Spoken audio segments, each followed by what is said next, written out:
Hello అండి అందరికీ welcome back to my channel Shabna's things. చేపల పులుసుని నేను ఏ విధంగా చేస్తున్నాననేది ఈ వీడియోలో అయితే చూపించబోతున్నాను. వీడియో మొత్తం మిస్ చేయకుండా వాచ్ చేసేయండి. ముందుగా స్టవ్ ఆన్ చేసి చేపల పులుసుకి కావాల్సిన బౌల్ని స్టవ్ మీద పెట్టుకొని బౌల్ హీట్ అయిన తర్వాత ఆయిల్ వేసుకోండి. ఆయిల్ కూడా హీట్ అయిన తర్వాత ఆనియన్స్ని ఈ విధంగా బారుగా సన్నగా తరుక్కొని ఆనియన్స్ని ఆయిల్లో ఫ్రై చేసుకోండి. ఆనియన్స్ ఫ్రై అవుతుండగా పచ్చిమిర్చి అలానే ఉల్లిబందును కూడా సన్నగా కట్ చేసుకొని వేసుకోవాలి. ఇవి చక్కగా ఆయిల్లో కుక్ అయ్యేలోపు ఫిష్ పీసెస్ని మ్యారినేట్ చేసుకోవాలి. పులుసు కోసం స్టవ్ని మీడియం ఫ్లేమ్లో పెట్టి ప్లేట్ పెట్టేసి ఈలోపు ఫిష్ పీసెస్ని అయితే మ్యారినేట్ చేసుకుంటున్నాను. ఇప్పుడు ఒక బౌల్ తీసుకొని అందులో పులుసు కోసం తీసి పక్కన పెట్టుకున్న పీసెస్ని ఉప్పు, కారం, పసుపు అలానే అల్లం వెల్లుల్లి పేస్ట్, కొంచెం ధనియాల పొడి, మీ దగ్గర ఫిష్ మసాలా ఉంటే ఫిష్ మసాలా వేసుకోండి, లేకపోతే గరం మసాలా వేసుకున్నా సరిపోతుంది. ఇవన్నీ కలిపి చక్కగా మ్యారినేట్ చేసి పక్కన పెట్టుకోవాలి.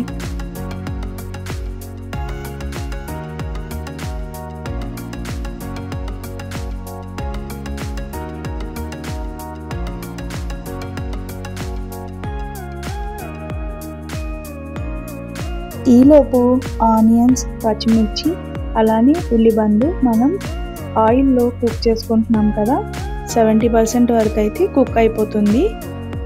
ఒకసారి మంచిగా మొత్తం తిప్పేసుకొని నేను మీకు వాయిస్ ఓవర్లో చెప్పడం అయితే ఫిష్ మసాలా కానీ గరం మసాలా కానీ మ్యారినేషన్లో కలుపుకోమని చెప్పాను. బట్ నా దగ్గర గరం మసాలా టైంకి లేనందువల్ల నేను విడిగా ఈ విధంగా ఆనియన్స్ కుక్ అవుతున్న టైంలో లవంగాలు, ఒక యాలక్కాయ అలానే దాల్చిన చెక్క వేసేసుకొని ఇందులోనే ఫ్రై చేసుకుంటున్నాను. ఒకవేళ మ్యారినేషన్లో మీరు గరం మసాలా కానీ ఫిష్ మసాలా కానీ వేసి కలిపేస్తే ఇవి ఇక్కడ వేయనవసరం లేదు. ఇక్కడ చూడండి, ఆనియన్ చక్కగా కుక్ అయిపోయింది, గోల్డెన్ బ్రౌన్ కలర్ కూడా వస్తుంది. ఈలోపు మనం టొమాటో గ్రేవీని ప్రిపేర్ చేసుకుందాం. నానబెట్టిన చింతపండు అలానే ఒక పెద్ద టొమాటోని సన్నగా తరుక్కొని దాన్ని పేస్ట్ చేసుకోవాలి. పేస్ట్ చేసి పక్కన పెట్టుకోండి. చాలామంది చేపల పులుసులో టొమాటోని వేసుకోరు, బట్ నేను చూపించిన విధంగా ఒకసారి టొమాటోని కూడా వేసుకొని చూడండి. టేస్ట్ అయితే చాలా చాలా బాగుంటుంది. ఇప్పుడు ఆనియన్ అయితే కుక్ అయిపోయింది కదా, ఇందులో మనం మ్యారినేట్ చేసుకొని పెట్టుకున్నాం కదా ఫిష్ పీసెస్ని, అవి వేసి ఒకసారి మొత్తం ఆనియన్స్, చేపల ముక్కలు అన్నీ కలిసేలాగా ఒకసారి తిప్పేసుకొని ప్లేట్ పెట్టేసేయండి. ఫిష్ పీసెస్ని ఒక 10% కుక్ అయ్యేంత వరకు ఇందులో ఏమీ వేయకుండా జస్ట్ ఆనియన్స్లోనే ఫ్రై చేసుకోండి. వేయగానే ముక్కలు ఏమీ ఉడకవు కాబట్టి ఒకసారి స్పూన్ తోటి మొత్తం ఆనియన్స్ కలిసేలాగా తిప్పేసుకోండి. మళ్ళీ ఇందులో స్పూన్ పెట్టడానికి ఉండదు, చేపల ముక్కలు విరిగిపోతాయి.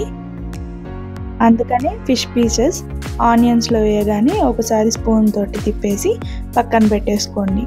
అలా స్టవ్ని లో టు మీడియం ఫ్లేమ్లో పెట్టేసుకొని 2 minutes వరకు ఫిష్ పీసెస్ని ఈ విధంగా తిప్పేసుకొని కుక్ అవనివ్వండి.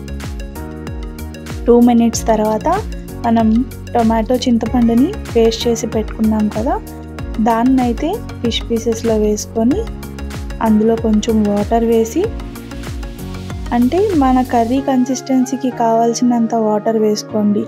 పులుసుకి కొంతమంది పల్చగా ఉంటే ఇష్టపడతారు, కొంతమంది పులుసు చిక్కగా ఉంటే ఇష్టపడతారు. సో మీకు ఎలాంటి కన్సిస్టెన్సీ కావాలో చూసుకొని పులుపుకు తగ్గట్టు నీళ్లు వేసుకోండి.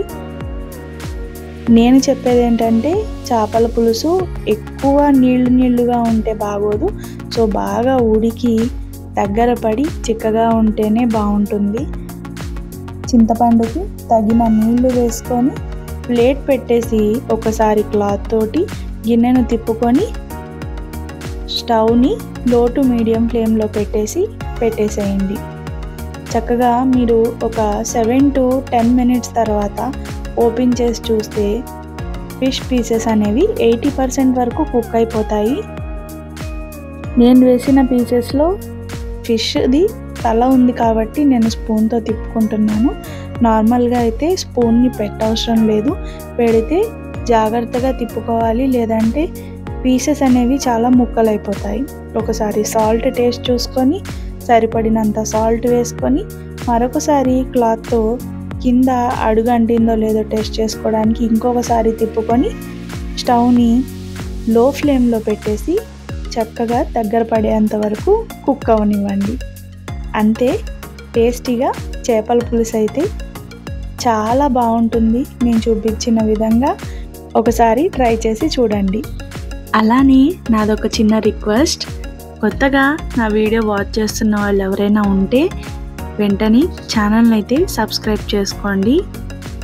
ఇంకా నా ఛానల్లో మరిన్ని మంచి మంచి నాన్ వెజ్ రెసిపీస్ అయితే చేసున్నాను. దానికి సంబంధించిన వీడియో లింక్స్ డిస్క్రిప్షన్ బాక్స్లో ఇస్తాను, వెంటనే వెళ్ళి చెక్అవుట్ చేయండి.